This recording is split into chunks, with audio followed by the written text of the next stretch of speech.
Hi, welcome to Sherin's kitchen. இன்றைக்கி நம்ம கிச்சனில் ஒரு சூப்பரான ஒரு அனௌன்ஸ்மெண்ட் தான் பண்ண போகிறோம். அப்படி என்ன அப்படின்னு பார்த்தீங்கன்னா, நம்ம கொஞ்ச நாளைக்கு முன்னாடி பார்த்தீங்கன்னா நார் சிக்கன் க்யூப்பில் ஒரு கான்டெஸ்ட் பண்ணியிருந்தோம். அதில் நிறைய பேர் கலந்துக்கிட்டீங்க. அதிலிருந்து 25 பேர் வின் பண்ணியிருக்கீங்க. ரொம்ப சந்தோஷமாக இருக்குது. அந்த 25 பேர் யார் யார் அப்படின்னு தெரிஞ்சுக்கிறதுக்கு எல்லாருக்குமே ஆர்வமாக இருக்கும். வாங்க அந்த 25 பேர் யார் அப்படின்றத பார்த்துடலாம். இப்போ ஃபஸ்ட் நேம் பார்த்தீங்கன்னா சிவா எஸ், அவங்க வந்து சென்னை. அடுத்ததாக பார்த்தீங்கன்னா சாலினி கே, அவங்களும் சென்னை தான். அடுத்ததாக ரேமா, அவங்களும் சென்னை தான். அப்புறம் சசி, அவங்களும் சென்னை. ராதிகா சென்னை. அடுத்ததாக பார்த்தீங்கன்னா மேனகா முருகேசன் கோயம்புத்தூர்.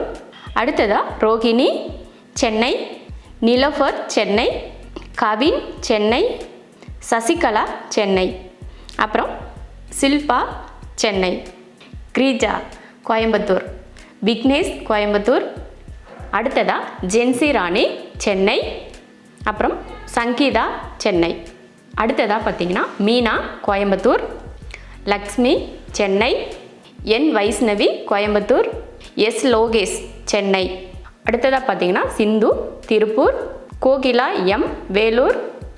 அடுத்ததாக கோலவிழி சென்னை. அடுத்ததாக பிரீதா, அவங்களும் சென்னை தான்.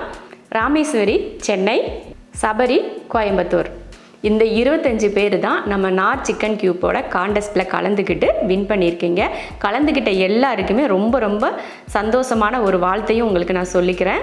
நார் சிக்கன் க்யூப்போட கான்டெஸ்ட்டில் கலந்துக்கிட்ட உங்கள் 25 பேருக்குமே பார்த்தீங்கன்னா நார் சிக்கன் க்யூப் குக் பாக்ஸில் இருந்து உங்களுக்கு ஒரு சூப்பரான ஒரு குட்டி உங்கள் வீடு தேடி வரும். நீங்களும் நார் சிக்கன் க்யூப் வச்சு குக் பண்ணிங்கன்னா ரெஸ்டாரண்ட் ஸ்டைலில் நீங்கள் குக் பண்ணுற எல்லா சமையலுமே சூப்பரான ஒரு டேஸ்ட்டில் வரும். அதே போல் நார் சிக்கன் க்யூப் கான்டெஸ்ட்டில் கலந்துக்கிட்ட எல்லாருக்குமே வாழ்த்துக்கள். அடுத்ததாக பார்த்தீங்கன்னா இன்றைக்கி நம்ம கிச்சனில் ஒரு ஸ்நாக் ரெசிபி தான் பண்ண போகிறோம். சூப்பரான ஒரு ஸ்நாக்னே சொல்லலாம். எல்லாரும் விரும்பி சாப்பிட்றது, யாருமே பிடிக்காதுன்னு சொல்ல மாட்டாங்க. அந்த மாதிரியான ஒரு ஸ்நாக் இன்றைக்கி நம்ம கிச்சனில் பண்ண போகிறோம். என்ன அப்படின்னு பார்ப்பீங்க, அதாவது சமோசா, வெங்காய சமோசா தான் இன்றைக்கி நம்ம கிச்சனில் பண்ண போகிறோம். ரொம்ப ஈஸியான ஒரு மெத்தடில் வெங்காய சமோசா பண்ண போகிறோம். டேஸ்ட்டும் பார்த்திங்கன்னா ரொம்ப வித்தியாசமாகவும் இருக்கும், அதே சமயம் உங்களுக்கு ஈஸியாகவும் இருக்கும். வாங்க அது எப்படி பண்ணலாம் அப்படிங்கிறத பார்க்கலாம். மைதா மாவு 1 கப் எடுத்திருக்கேன். இது வந்து 200 கிராம் மைதா மாவு. தேவையான உப்பு சேர்த்துட்டு கலந்துடலாம். உப்பு போட்டு கலந்ததுக்கப்புறமா கொஞ்சம் தண்ணி ஊற்றி நம்ம சப்பாத்தி மாவு பதத்துக்கு பிசைஞ்சு எடுத்துக்கலாம். பார்த்திங்கன்னா மாவு வந்து பிசைஞ்சாச்சு. ஒரு 5 நிமிஷத்துக்கு இது ஊறட்டும், அதுக்கப்புறமா எடுத்து பார்த்துக்கலாம். மாவு பார்த்திங்கன்னா ஒரு 5 நிமிஷத்துக்கிட்ட நல்லா ஊற வச்சுட்டேன். இப்போ நம்ம வந்து சீட் ரெடி பண்ணிக்கலாம். நம்ம எப்பவும் போல் சப்பாத்திக்கு மாவு எடுத்து உருட்டுவோம் பார்த்திங்களா, அந்த மாதிரி உருட்டிக்கலாம். நல்லா மெலிசாக தேய்ச்சிக்கலாம். சீட் வந்து கொஞ்சம் நமக்கு ரொம்ப மெலிசாக இருக்கணும், அதனால் நல்லா மெலிசாக தேய்ச்சி எடுத்துக்கலாம். பார்த்திங்கன்னா நல்லா மெலிசாக தேய்ச்சாச்சு. நம்ம எப்படியுமே ஓரங்களில் வந்து கட் பண்ணி தான் எடுக்க போகிறோம், அதனால் பிரச்சனை இல்லை. நல்லா மெலிசாக தேய்ச்சிருக்க பாருங்கள், இந்த மாதிரி தான் தேய்க்கணும். ஒரு பக்கம் தோசைக்கல் வச்சு, தோசைக்கல்லும் நல்லா காஞ்சிருச்சு. தோசைக்கல்லில் போட்டுடலாம். ரொம்ப நேரம் வேக வைக்கக்கூடாது. இந்த மாதிரி போட்ட உடனே அடுத்த செகண்ட் திருப்பிடணும். லைட்டாக அந்த வெள்ளையாக இருக்குது பார்த்திங்களா, அது மாறினா மட்டும் போதும், ரொம்ப நேரம் வேக வைக்கக்கூடாது. அவ்வளோதான், ரெடி ஆயிடுச்சு. இப்போ சீட்டு வந்து நமக்கு ரெடி ஆயிடுச்சு, எடுத்துடலாம். 2 பக்கமும் ஒரு 10 செகண்ட் வேக வச்சுக்கிட்டோம்னா போதும். பார்த்திங்கன்னா இந்த அளவுக்கு நமக்கு வெந்துக்கிட்டால் போதும். ரொம்ப நேரம் வேக வச்சோம்னா நம்ம சப்பாத்தி மாதிரி ஆயிரும். அதனால இந்த மாதிரி லைட்டாக ஒரு 10 செகண்ட் 2 பக்கமும் திருப்பி வேக வச்சுக்கிட்டால் போதும். நமக்கு சமோசா சீட் ரெடி ஆயிடுச்சு. இதே போல் மீதி இருக்கிற மாவுலேயும் நம்ம சீட் ரெடி பண்ணிடலாம். இப்போ வந்து சீட் வந்து ரெடி பண்ணிக்கலாம். நான் அந்த ஓரங்களில் இருக்கிறதெல்லாம் கட் பண்ணி எடுத்துடலாம். அப்போ தான் நமக்கு வந்து கரெக்டான ஒரு அளவு கிடைக்கும்.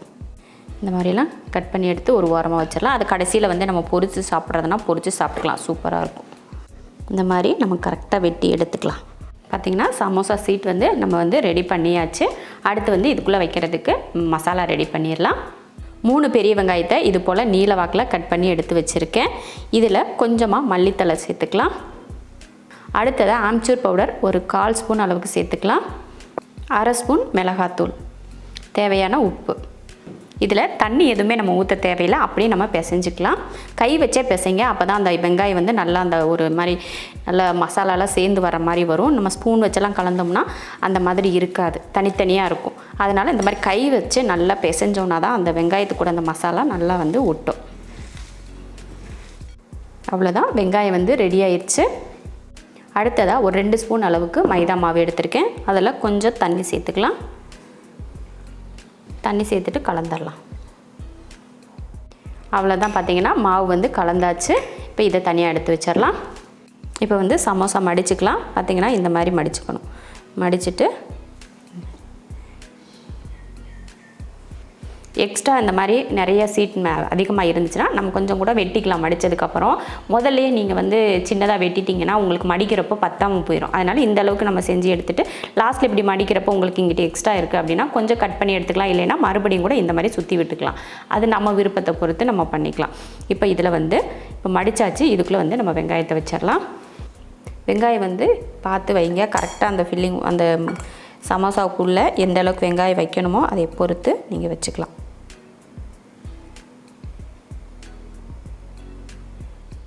வச்சுட்டு நான் வந்து இந்த பக்கமாக இப்படி ஒட்டி விட்டுறலான் இருக்கேன். கட் பண்ணவெலாம் இல்லை, ஒட்டி விட்டுறேன்.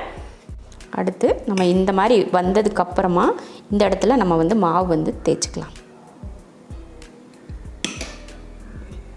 நம்ம கரெக்டாக லாஸ்ட்டில் ஒட்டுற இடத்துல இந்த மாதிரி மாவை தடவிக்கிட்டால் போதும்.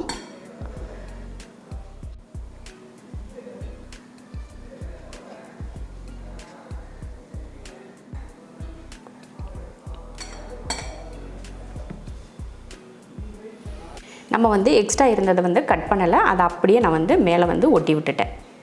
இப்போ இதே போல் மீதி இருக்கிறதையும் நம்ம போட்டு எடுத்துக்கலாம். சமோசா ரெடி ஆயிடுச்சு. அடுத்து வந்து பொரிச்சு எடுத்துடலாம்.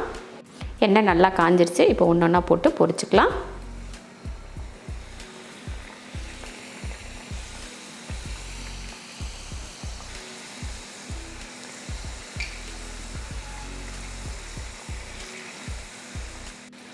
நல்லா பார்த்தீங்கன்னா பொரிச்சு எடுக்கணும். கொஞ்சம் நேரம் நல்லா அடுப்பை சிம்மில் வச்சுட்டு பொரிச்சிங்கன்னா நல்லா மொறுமொறுன்னு மேலே இருக்க மாவு வந்து நல்லா மொறுமொறுணும். உள்ளே இருக்க வெங்காயம் வந்து அந்த சூட்லேயே சூப்பராக வெந்துடும்.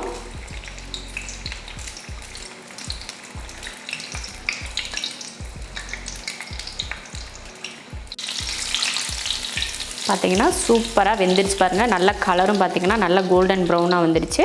இப்போ எடுத்து ஒரு பாத்திரத்தில் மாற்றிக்கலாம். இதே போல் மீதி இருக்கிற சமோசாவையும் பொரிச்சு எடுத்துக்கலாம். வெங்காய சமோசா ரொம்ப ருசியாக ரெடி ஆயிடுச்சு. ரொம்ப ஈஸியான மெத்தடும் கூட. சமோசா செய்கிறது வந்து ரொம்ப கஷ்டம்னு நினைப்போம், ஆனால் ரொம்ப ஈஸி சமோசா பண்ணுறது. இந்த மாதிரி ஒரு சமோசா நீங்களும் செஞ்சு பார்த்துட்டு எப்படி இருக்குன்னு சொல்லிட்டு கமெண்ட்டில் சொல்லுங்கள். பிடிச்சிருந்தா லைக் பண்ணிவிட்டு ஷேர் பண்ணிவிட்டு நம்ம ஷெரின்ஸ் கிச்சன் சேனலை சப்ஸ்கிரைப் பண்ணி பக்கத்தில் இருக்க பெல் ஐக்கானை கிளிக் பண்ணி வச்சுக்கோங்க.